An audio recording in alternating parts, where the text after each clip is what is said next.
আরেক দল ভাবছে যে মে মাসের প্রথম সপ্তাহে তো পরিবর্তনের সরকার, ছবিগুলো তো তোলা থাকছে, ঝুঁকি না নেওয়াই ভালো। এই কারণে আমার বিশ্বাস আগামীকাল কোথাও কোনো ইনসিডেন্ট হবে না এবং আনএক্সপেক্টেড লোকজন হবে। ভারতীয় জনতা পার্টির প্রচার এবং সাংগঠনিক টার্গেট 5 লাখ, আমার বিশ্বাস এড়িয়ে যাবে। আমি যে বিধানসভা কেন্দ্রে এমএলএ, সেখানে কোনো হিন্দু বুথে এত গাড়ি তো নেই। ইট কালীভাটা থেকে লোক ট্রাক তুলছে, ট্রাকের উপরে ওই যে বাবা ধামে জল ঢালতে যাওয়ার জন্য যেমন আচ্ছাদন করে, ওইরকম আচ্ছাদন করে লোক আসছে। সেখানে এত বাস তো নেই, ওখানে ট্রেন নেই। এবং সবচেয়ে অবাক হলাম, কেন্দামারি বলে মুসলিম গ্রাম পঞ্চায়েতে, ওখানে মাসুদ বলে একটা ছেলে আমাকে মেসেজ করলো যে আমার 200 বাস লাগবে, পার্টি দিচ্ছে না। আরে বাস লাগবে, পার্টি দিচ্ছে না, বাস চাইছে, আসতে চাইছে। তাহলে আমি আমার উন্মাদনা দেখে বুঝতে পারছি যে কালকে অবস্থা হতে। শুভেন্দুদা, প্রান্তিক জেলা থেকে মানুষ কি রওনা হয়ে গিয়েছে?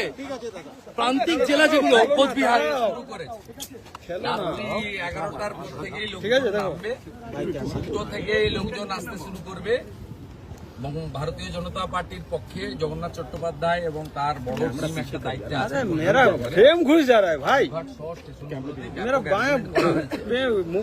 আমরা আশা করছি সকালবেলা 11টার মধ্যেই যারা ট্রেনে আসবেন, মূলত উত্তরবঙ্গ, 1 লক্ষর বেশি লোক চলে আসবে। তাদেরকে তাদের যেটুকু স্নান বা যা যা লাগে ভারতীয় জনতা পার্টির পক্ষ থেকে তৃণমূলের তরফে সভাটার নামই তো পরিবর্তন সংকল্প সভা, এটাতে আর নতুন করে কি আছে? ফলাফলের কি কোনো ইঙ্গিত মিলবে আগামী? ফলাফল কেন বলতে যাব? ফলাফল আপনারাই করবেন, আপনি ভোট দিন হয়ে যাবে। তৃণমূলের তরফে বলা হয় বিজেপি বাংলা বিরোধী। আজকে তৃণমূলের তরফে যখন বলা হয় বিজেপি বাংলা বিরোধী, দক্ষিণেশ্বর, দার্জিলিং এর চা, বিষ্ণুপুরের টেরাকোটা, মঞ্চ জুড়ে তো শুধু বাঙালিয়ানা। বরাবরই থাকে। মাননীয় নরেন্দ্র মোদীজি বেলুড় মঠে রাত্রি যাপন করেছেন। এর থেকে কি বাংলা সংস্কৃতিকে নিয়ে কি বলছেন? বাংলা ভাষাকে ক্লাসিক্যাল ল্যাঙ্গুয়েজের মর্যাদা দিয়েছে। এসব কেন বলতে হবে? কেন এ চক্করে আমরা ঢুকবো বলুন তো?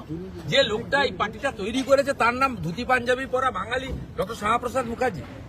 এই বাঙালি হিন্দুদের হোমল্যান্ড, আপনি এখানে থাকতে পারতেন, আপনাকে তো থাকতে হতো ইসলামিক কান্ট্রি বাংলাদেশে। এই জায়গাটি তো দিয়ে গেছে স্বামী প্রণবানন্দ, ডক্টর শ্যামাপ্রসাদ মুখার্জি।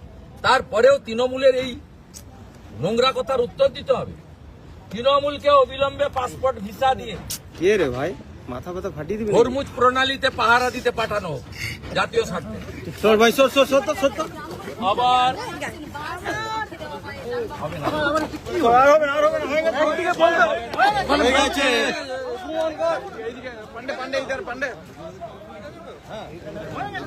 ছবিটা তো করতে